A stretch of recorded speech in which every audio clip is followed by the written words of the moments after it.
E a gente tem falado muito sobre violência no futebol. Afinal de contas, como combater a violência das torcidas?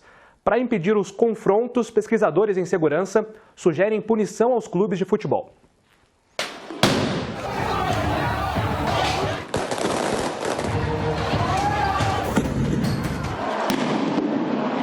As batalhas acontecem dentro e fora dos estádios.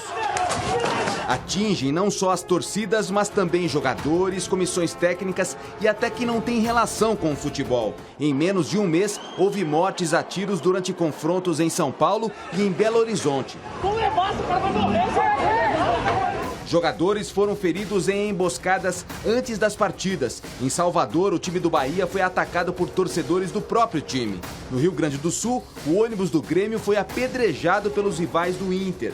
Violência também dentro de campo. Revoltados por causa de mais um rebaixamento, integrantes de organizadas invadiram o gramado para agredir o time do Paraná. Nem partidas amadoras escapam. Ontem, em Pernambuco, a confusão assustou quem jogava uma pelada de fim de noite. Teve até tiro. Até um bebê de 8 meses foi ferido. Ele caiu no trilho do trem após a mãe dele ser empurrada durante uma briga entre são paulinos e corintianos no último fim de semana. Envolvidos nos confrontos, às vezes são identificados e detidos, mas soltos logo depois. A sensação que fica é de impunidade e de medo a cada jogo. É preciso morrer quantas mais para se tomar decisões. Eu vou ter que pensar muito bem naquilo que quero para mim, para a minha família e para os meus jogadores. Na Europa, depois de uma tragédia, as regras mudaram. A torcida do Liverpool foi responsabilizada pela morte de 39 pessoas na decisão da Liga dos Campeões em 1985, na Bélgica. E como punição, a UEFA proibiu todos os clubes ingleses de disputar as competições continentais por um ano. No Brasil, punir os clubes para tentar conter a violência de seus torcedores começa a ganhar corpo. Pode ser uma das ideias para que a gente possa começar a coibir efetivamente essas brigas que hoje ocorrem não mais no estádio. Dissidências de torcidas que acabam brigando em estações de trem, de metrô, causando uma emboscada para outra torcida rival, o que dificulta um pouco o trabalho da polícia. E para eu sentir seguro, os organismos que têm essa responsabilidade, seja o Ministério Público, seja quem organiza os estaduais ou a CBF, tem que dar a cara.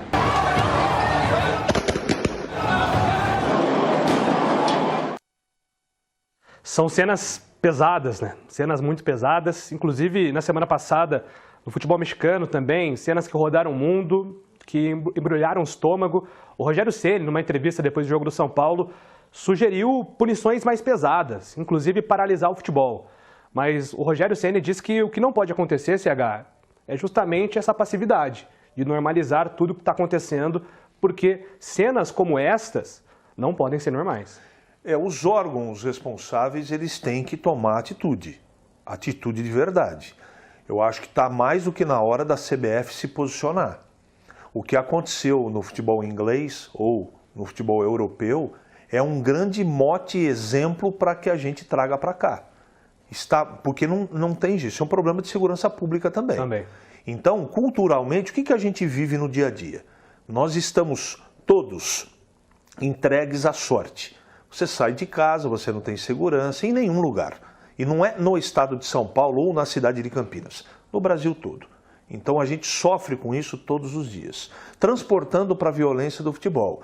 É o clima que a gente vive nas ruas todos os dias. Como resolver isso? A única maneira que eu enxergo é, primeiro, os órgãos responsáveis, federação, confederação, Ministério Público, punirem os clubes e colocarem esses bandidos na cadeia.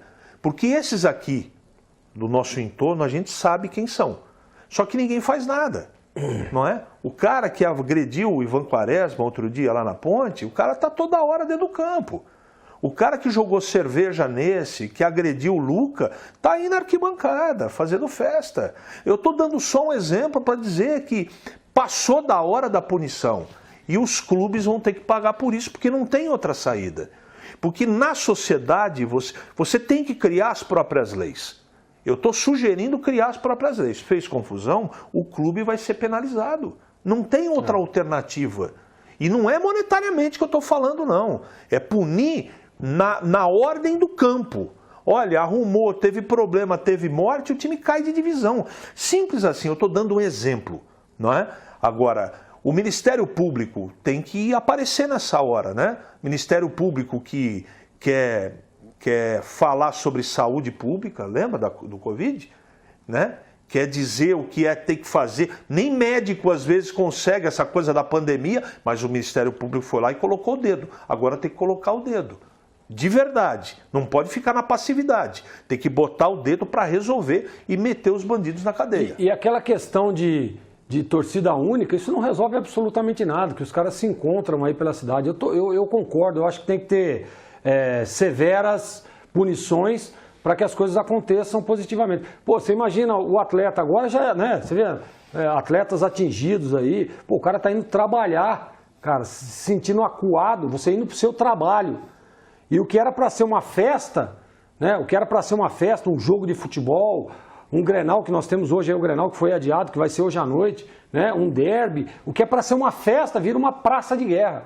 Então isso é realmente lamentável, Júlio, e eu espero que severas punições sejam rapidamente tomadas para que isso se resolva de uma hora para outra. Você vê que lá na Europa teve esse problema e organizou, né? Assistir um jogo na Europa hoje, pô, é a coisa mais gostosa do mundo. Sim, sim. Teve o descenso da ponte aqui em Campinas, teve a invasão, toda aquela cafajestada. Aconteceu o quê?